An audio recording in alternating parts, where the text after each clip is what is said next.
My name is Cuream Jackson, and I went to Perugia, Italy.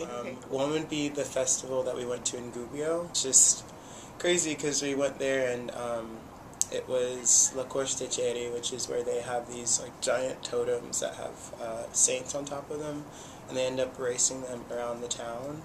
And everyone has like their uniform on for each saint. So we go there and we're just expecting, to see this, little festival.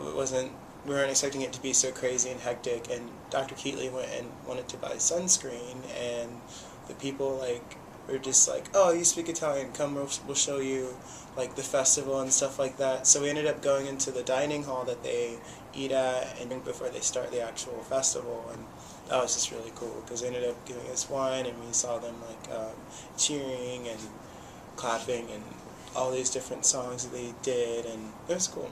My other favorite memory was Naples. Naples was awesome. There were these kids that were on the side of the street, dancing and breakdancing, and it's like, I can do that. So I started dancing with them, and then I cheered for a long time, so I ended up doing a backflip, and they were just like, ah! So then there was like a swarm of people. It was like being in New York, and then they started doing backflips, so it was like a battle, sort of. So I ended up doing one, and he ended up doing another one, and I tried to do a pretty one, and I ended up stepping out and splitting my pants. So as soon as I did that, I was like, oh, no, you got it. That's awesome. Good job. So those are my two favorite memories. Pack for warm and cold, because I packed for warm thinking that it was going to be really warm, and it was the coldest that they've had in Perugia, in a long time. So it was in the 50s, and I brought shorts, so that was not fun. I brought 3 pairs of long pants and, 3 pairs of shorts, so I kind of went back and forth between them, but I had a lot of t-shirts, so.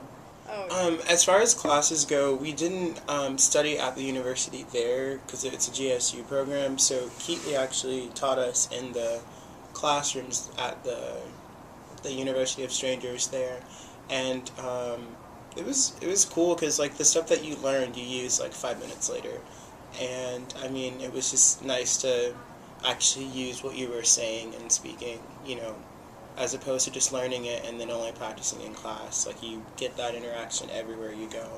And he, whenever he went to a restaurant, he'd tell the server, no, they're American, but they don't speak English. They only speak Italian. So it was he kind of forced us to, really practice and use it. So some of us stayed in apartments. We all basically stayed in apartments, but some of us had people there that were living with us, and some of us just were paired with other people who had other students that happened to be going to the University of Strangers. So thankfully I had an Italian mom and a dad, so they were really nice. There was a grocery store right across the street from our apartment, so I cooked a lot when we were there. They had everything that we would have needed. We did live the farthest away from everybody because we were the guys, so we walked further. But it was great. It was like a dorm style because we had both our beds in the same room, and Rosanna was really nice. I brought all my toiletries with me in my, not my carry-on, but my suitcase, so I didn't really have to buy anything. Well, my end goal is to not be here and overseas, so having had the opportunity to build connections over there, because I met so many people over there that, are either established or host me until I figure something out. Going to the country and actually engaging in the language and learning the culture is going to help me out so much when I start teaching. I'll know what to teach people. I'll know, what places to go or what places people should go in order to really get that true cultural experience when they go.